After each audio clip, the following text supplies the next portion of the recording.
Obrigado, Antônio Carlos. Antes de passar a palavra para fazer as perguntas, doutor Josierto quer fazer algumas considerações? Obrigado, doutor Carlos. É interessante, eu gostaria de parabenizar os colegas que fizeram suas explanações bastante elucidativas, e só para atiçar um pouco a plateia, inclusive, para os questionamentos e para as discussões, a gente vai fazer algumas pontuações. Na fala do doutor Lenz, por exemplo, a gente vê, com relação ao acidente de trabalho, que uma das grandes dificuldades, e a gente não tem como não passar pela questão da tributação levada pelo acidente de trabalho, que acaba sendo levada à questão da previdência social, a caracterização do acidente de trabalho. Hoje a lei permite, e aí a gente pode abrir outra discussão se isso é bom ou é ruim, a caracterização do acidente de trabalho feito pela perícia médica do INSS. E muitas vezes a perícia médica do INSS faz essa caracterização exclusivamente dentro da sala de perícia numa agência do INSS. Isso, sendo bom ou sendo ruim, está posto na legislação. O que a gente percebe, era a mensagem que eu gostaria de passar para vocês, enquanto médicos do trabalho, que a dificuldade, isso aí pelo olhar da Previdência Social, de caracterizar ou descaracterizar, e eu estou falando especificamente da questão do NETEP, esse acidente de trabalho por falta de dados com relação à profissiografia. Então, gosto sempre de chamar a atenção que a descrição da profissiografia para aquele trabalhador que vai passar por perícia médica do INSS é fundamental. E, inclusive, na questão da caracterização ou da descaracterização do acidente de trabalho. Então, colegas, quanto mais detalhado, se vocês tiverem acesso à perícia do INSS, ao colega que vai fazer a perícia, fornecer esses dados da profissiografia, para a gente facilitaria bastante essa questão da caracterização ou da descaracterização. Tá certo? Isso é uma mensagem que eu gostaria de passar. Até mesmo porque, muitas vezes, nós recebemos lá na instituição descrições bastante genéricas e, inclusive, a gente recebe PPRA ou até PCMCO com descrições onde você não consegue nem identificar em qual atividade aquele trabalhador está lotado. Então, isso realmente dificulta essa classificação. Isso é uma mensagem que eu gostaria de passar. Com relação ao doutor Fernando, a ação conjunta de entidades como o INSS, a AGU, Ministério Público do Trabalho, tem realmente sido bastante eficaz na relação da tentativa de diminuir a quantidade de acidentes de trabalho. Com o doutor Clóvis, realmente, é uma dificuldade essa questão da parametrização do que é de responsabilidade do empregado ou do empregador com relação aos gastos. Isso é uma discussão bastante que vai ter que evoluir bastante ainda.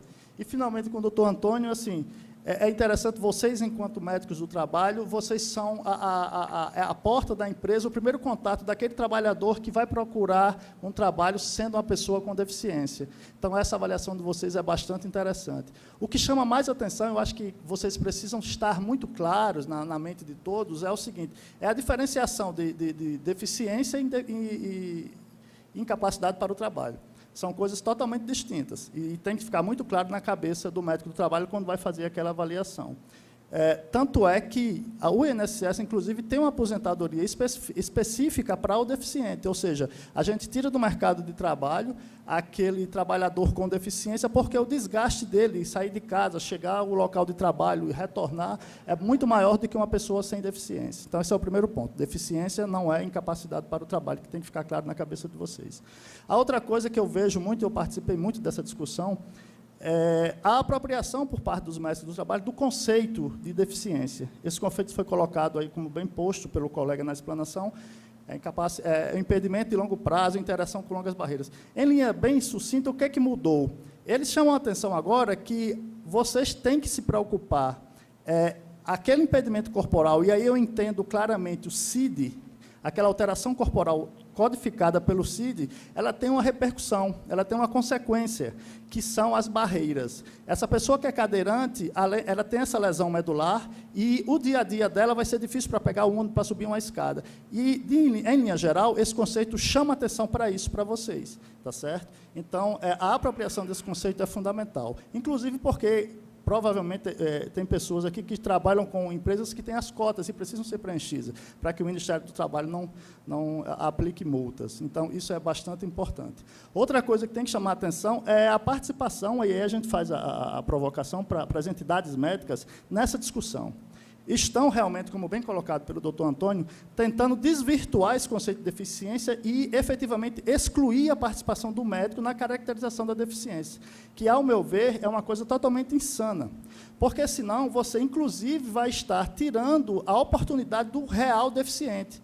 A partir do momento em que você exclui o médico, que você exclui a caracterização do impedimento, e quando eu falo impedimento, estou falando a caracterização do CID, aquela lesão, aquela alteração que causou o impedimento corporal, que vai ter consequências na vida daquela pessoa, você vai estar nivelando.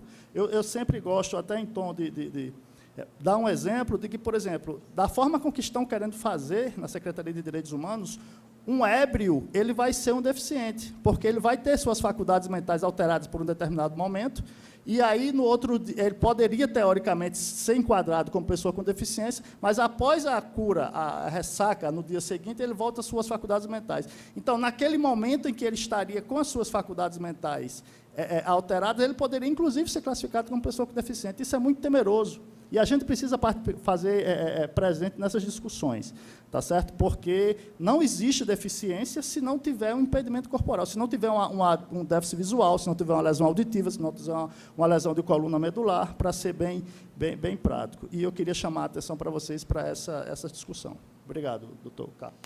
Obrigado, Joserto. Vou abrir as inscrições aqui. Pelo adiantado da hora, a gente queria limitar a 3 inscrições. Quem for falar, fale em 2 minutos, para que a mesa possa se pronunciar. Identificação e pergunta. Raimundo Pinheiro, médico de trabalho, representante do Conselho Regional de Medicina da Bahia. Doutor Fernando Maciel, eu trabalho numa empresa em Salvador que recebeu um fator acidentário de prevenção, o FAP, de 0,5, ou seja, uma bonificação de 50% do que ela arrecada do seguro de acidente de trabalho para o INSS. Então, com isso, a empresa arrecada hoje em torno de R$ 228 mil por ano, quando, se fosse o FAP de 2, seria R$ 1.088.000. É uma empresa que investiu em saúde ocupacional e que tem um número de empregados em benefício previdenciário bem aquém do extrato de KNAI dela. A pergunta que eu faço para o senhor é: o FAP, a nível nacional, melhorou a situação arrecadatória do Estado brasileiro? Pode.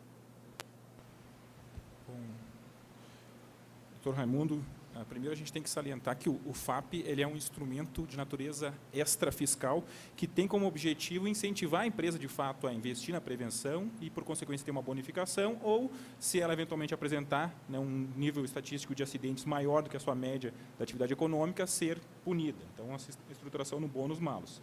Nesse caso da empresa que o senhor cita aí, que tem um FAP 0,5, de fato, em termos financeiros, numa análise bem fria, acarretaria uma redução arrecadatória por parte da Previdência. Entretanto, a Previdência está deixando de gastar, de implementar benefícios em relação a essa empresa. Em dados nacionais, a informação que nós temos hoje, de cada 10 empresas atingidas pelo FAP, 8 conseguem ter uma bonificação. Então, é em torno de 20% que acaba tendo. Claro que tem várias empresas que estão afastadas, não estão sofrendo a incidência do FAP por forças de medidas judiciais, muitas vezes representadas, né, por sindicatos. Aí realmente é um número bastante expressivo de empresas que acabam não sendo atingidos por este fator que visa, de fato, contribuir. Mas a perspectiva principal a do FAP é não arrecadatório, porque o objetivo é, de fato, evitar a despesa acidentária, incentivando que o próprio empregador implemente essas medidas. Mas, em termos estatísticos, nós temos, né, resultado de 80% de empresas bonificadas hoje em dia no Brasil. Doutora Rosilene. Rosilane, conselheira federal. Joserto, eu estive recentemente em Belém, me fizeram uma pergunta e... Na verdade, não foi uma pergunta, foi um comentário, uma manifestação, e eu fiquei de trazer essa pergunta para cá, inclusive, para depois da sua resposta eu perguntar para o doutor Fernando. Existe a situação de determinar o nexo causal na justiça com um acordo, uma conversa entre o juiz e o procurador do INSS? Existe essa situação de discussão deles, e aí eles definem que realmente existe um nexo causal e aí muda a espécie de B31 para B91? Olha, doutora Rosilene, se estiver acontecendo isso, realmente isso muito me entristece, porque a parte envolvida e legalmente instituída para caracterização na Previdência é o perito médico. O que a gente tem conhecimento é que existem alguns mutirões onde a Justiça provoca o INSS e, através da Advocacia Geral da União, são feitos alguns acordos. Agora, particularmente, especificamente com relação a acidente de trabalho, a gente não tem conhecimento disso, tá certo? Assim, dessa caracterização. E como eu repito, como existe, inclusive, no Decreto 3048, se eu não me engano, no artigo 337, dizendo que é a atribuição da perícia médica essa caracterização do acidente de trabalho, eu creio que, se estiver ocorrendo, não é com, inclusive, o aval da direção central. Eu não sei, eu gostaria também de ouvir o doutor Fernando, que trabalhou muito tempo também conosco lá na direção central, para... Pois é, porque é a mesma surpresa que você teve, eu tive, porque eu falei, como é que vai discutir nexo? Nexo é diagnóstico, e diagnóstico é privativo do médico, então o médico precisa fazer parte disso. E aí é que eu transferiria a pergunta para o doutor Fernando. Doutor Fernando, muito obrigada mais uma vez pela sua presença, porque eu sei que você deu um nó na sua agenda, né, para estar aqui hoje. Muito obrigada. Em relação exatamente a isso, porque a partir do momento que é determinado o nexo causal e a mudança para B91, isso vai ter uma repercussão também nas ações regressivas, certo? Com certeza, é importante eu tocar nesse assunto, porque nós temos no Brasil um número muito grande de subconcessão de benefício. Não é subnotificação, aquele fato que ocorre e que não é comunicado à Previdência, é a subconcessão. É ocorrer a doença ocupacional e implementar um benefício de natureza previdenciária, de forma equivocada, às vezes porque a empresa não encaminha a documentação, não faz o reconhecimento, às vezes não há o adequado reconhecimento do nexo técnico epidemiológico, então a gente se depara com muito disso. E não só com doenças ocupacionais, acidentes fatais também. Exemplo para vocês, nós ingressamos com ação regressiva coletiva contra a Samarco, em virtude do desastre de Mariana. 13 pensões, na verdade 14 pensões, sendo 13 previdenciárias, B21. Só uma pensão de natureza acidentária. O mesmo fato, os trabalhadores morreram na mesma circunstância, por questões diversas. Às vezes a viúva levou uma documentação, não levou, a empresa emitiu, a CAT não emitiu, porque eram diversas terceirizadas, acarretou isso, essa discrepância de um mesmo fato, né, acarretar benefícios de natureza distinta. Se a gente ampliar para benefícios de auxílio-doença, isso vai se multiplicar em muito. A gente se depara, ao atuar com ações regressivas, por exemplo, ao ingressar com a ação agora contra a General Motors, a gente conseguiu só cobrar 200 benefícios. Só esses eram B91.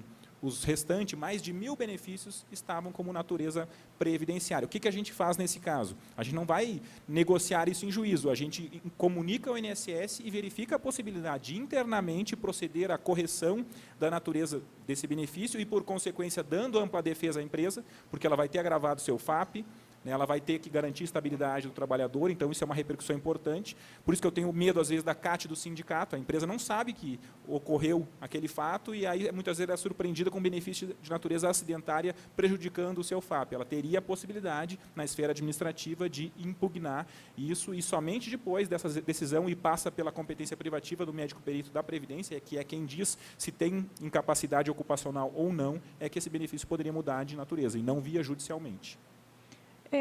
Presidente, só mais rapidamente. Terceira e última pergunta. Nossa, que pressão. Bem democrático. A outra pergunta para o doutor Fernando é se existe já algum dado estatístico de ação regressiva contra o médico do trabalho, e a outra, na verdade, é um apelo. Eu também faço, além de exercer a medicina do trabalho, eu também faço perícia judicial, e eu digo que 100% dos casos que eu recebo, dos processos que constam já nesse processo, uma perícia realizada na VAP, em 100%, lá na VAP sai como acidente de trabalho e sai como nexo causal. E eu não vejo, nesse laudo pericial que vem de lá, nenhuma vistoria no ambiente de trabalho, nenhum estudo da organização do trabalho. E, quando eu faço a perícia, também, na maioria das vezes, esse reclamante não tem sequer sinais e sintomas clínicos da doença que ele declarou por acidente de trabalho. Então, assim, é um prejuízo para a Previdência, enorme, é um prejuízo para a sociedade, É um trabalho, porque o perito judicial tem que provar, inclusive, que aquela perícia ali não tem fundamento, não tem concretude naquela determinação de nexo causal, e eu acho que a gente precisa ter um olhar diferenciado para o que está acontecendo lá na VAP também, porque isso também vai ter repercussão na ação regressiva. E, rapidamente, para o doutor Clóvis dar uma boa notícia para a gente, vai ter uma regulamentação, vai ter um segundo tempo, uma prorrogação de jogo para a gente conseguir regulamentar o que está aí? Acabei, tá, presidente? Ok. Obrigado. Pode responder. Pode começar pela ponta? Pode ser.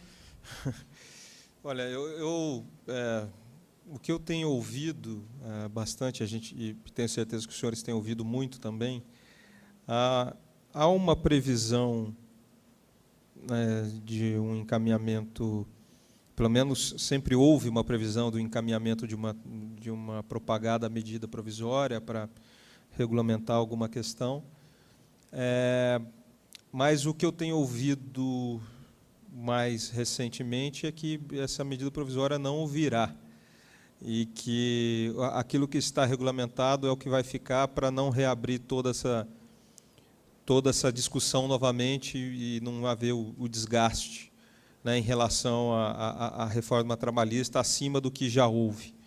Então, qualquer tipo de revisão ou de regulamentação, isso vai ter que se dar via projeto de lei, né, e aí seguir todos os trâmites da casa. Eu não acredito que venha nada mais do que já está regulamentado. Eu acho que, por exemplo, caberá o Jefferson está até aqui, né, caberá, por exemplo, ao Ministério do Trabalho, que é uma situação, por exemplo, que eu tenho dúvida, a fiscalização nesse teletrabalho, como é que ela vai se dar? Porque, no caso do doméstico, que tem uma regulamentação específica, o empregador e o trabalhador estão no mesmo ambiente, né? Ainda tem aquela relação capital-trabalho ali dentro daquele ambiente. E, mesmo assim, a fiscalização é muito limitada. Numa fiscalização ainda que o empregador não está naquele ambiente, o ambiente é totalmente do trabalhador que está exercendo, eu não sei como é que isso vai se dar na prática. Eu acho que o Ministério deve se debruçar até para estudar essa maneira de fiscalização do teletrabalho, né? Então, como eu disse, ainda hoje nós temos mais dúvidas do que certezas. Essas dúvidas elas terão que ser discutidas, trabalhadas, amadurecidas para encontrarmos caminhos, não só para o teletrabalho, mas para tudo aquilo que se colocou à nossa frente com a reforma trabalhista. Doutor Fernando. Então, com relação a essa pergunta, se já existe alguma ação regressiva proposta pela Previdência diretamente contra um médico do trabalho, ainda não. Mas, se vocês quiserem, a gente pode providenciar, né? Fiquem tranquilos. Falei para não dar a palavra, né? Mas, na verdade, existe muita regressiva da regressiva. Ou seja, nós cobramos da empresa, aí o empresário diz o quê? Eu não entendo nada de saúde e segurança, por isso que eu contratei um médico do trabalho. Se ele age de forma, né, negligente ou imperita e acaba acarretando um acidente ou doença ocupacional e eu, empregador, vou ter que pagar esse prejuízo, eu quero cobrar dele. Tem ocorrido isso na própria Justiça do Trabalho. Então, os empresários estão se dando conta de que estão sendo mal assessorados e, por consequência, estão repassando essa despesa. Então, por isso que eu disse da responsabilidade civil do profissional da área de saúde e segurança. Então, que bom, espero ter, né, respondido à altura.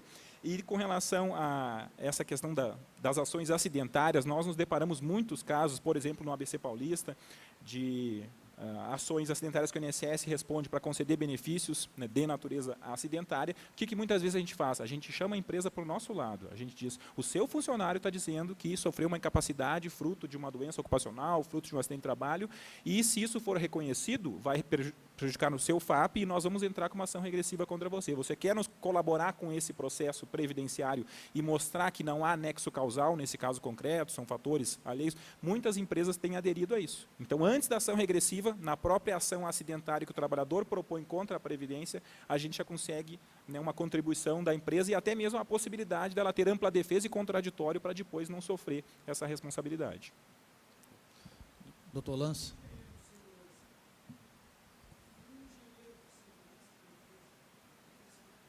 Já tem vários casos de processos criminais contra o engenheiro de segurança. Sim.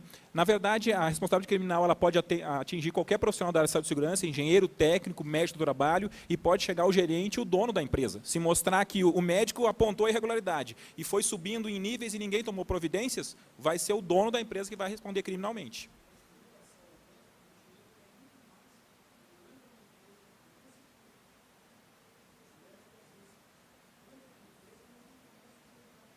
Com certeza. Doutor Lance, comentar alguma coisa? Não, eu só queria agradecer o convite, gostei muito de ter participado e um bom nível de discussão, né? Espero a gente ter mais eventos desse aí, estamos aí à disposição, foi um prazer, só agradecer e elogiar o nível das pessoas que falaram aqui, realmente eu gostei muito, vim para falar, mas ouvi, estou aprendendo e muito aqui, muito obrigado. Antes de encerrar aqui, só dar um aviso que nós vamos retornar ao evento por volta das 14 horas. E eu vou só precisar de mais de 2 minutinhos para vocês. O presidente pode falar um pouquinho no final, viu? Em relação ao que o doutor Lance falou aqui inicialmente, nexo causal. O médico de trabalho já deixou de ser bico. O médico de trabalho hoje é uma profissão com responsabilidade e ele pode ser penalizado, como já foi falado pelo Fernando aqui, civilmente e também com ação regressiva, e pode ser que ele tenha que pagar no futuro. Quanto à questão do engenheiro, eu acho que o médico ele faz a CAT. E aí eu acho que ele é culpabilizado por assinar a CAT. Quem emite a CAT deve ser a empresa e não o médico. Tá? A gestão da CAT, quem emite a CAT é a empresa. O médico preenche uma parte específica da CAT referente ao ato ocorrido, ao acidente. A emissão e a responsabilidade é da empresa, a emissão da CAT e o registro na CAT no site do INSS. Tá? E em relação também ao médico de trabalho nessa situação, eu acho que, apesar de ser, às vezes, ele é funcionário ou prestador da empresa, ele não deve se submeter em encaminhar à direção, ou ao próprio engenheiro, ou à própria gerência, as ações que ele deva ser tomada. Ele sabe que ele é funcionário, ele é empregado, mas ele não pode se submeter no fato de presenciar que existe uma máquina com um problema, uma situação problemática, e essa manifestação dele, preferencialmente, não deve ser no eu acho, é respaldado em algumas, por exemplo, ergonomia, tem respaldo para a gente. Claro que assédio moral ainda e doença mental vai ter muita coisa, mas algumas coisas são bem objetivas. Nós podemos ter um respaldo técnico e dizer assim, faça isso, eu recomendo isso. Porque na hora da ação regressiva, ele fez a recomendação dele e não vai ficar só de boca. Faz o documento, assina e guarda. É um documento que ele deve guardar. Numa futura ação regressiva, que aí vão tentar achar um culpado, e o culpado às vezes pode ser nosso, não, eu tomei uma providência, eu solicitei que fosse feito assim, assado, fosse melhorado assim, assado, por falta de verba, aí assim, compete a outra parte, falta de verba, falta de interesse, de achar que vale a pena mais pagar uma multa do que fazer a ação, o médico estaria assim, dentro de um parâmetro, ele protegido por um documento que ele já fez e deu conhecimento à empresa. Assim, eu estou encerrando hoje a nossa palestra do 5 da manhã. Tem 2 restaurantes aqui perto, não vou fazer propaganda não, tá? Aqui na Legião da Boa Vontade, é um restaurante self-service, e também ali é a restaurante do Maranhão. Próximo daqui dá para ir e voltar às 2 horas sem problema nenhum. Por enquanto, obrigado.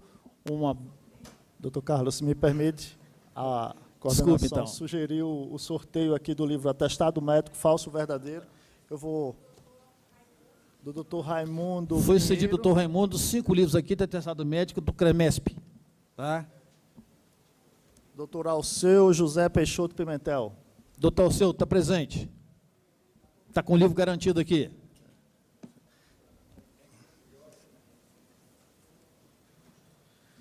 Doutor José Marcos Ribeiro Dantas. Está presente? Não. Dr. José Gonçalo da Silva Filho. Aqui. Vamos ver se a gente sorteia agora uma colega, né? Ó, tem que mostrar carteira de identidade, passaporte e impressão digital para receber o livro, hein? Lana Cristina Moreira Batista. Ali. Doutora Lana. Doutora Lana Cristina. Lana, faça favor. E doutora Marielle da Silva Cambiriba. Então ficou bem dividido. Marielle. Vamos passar a entregar os certificados.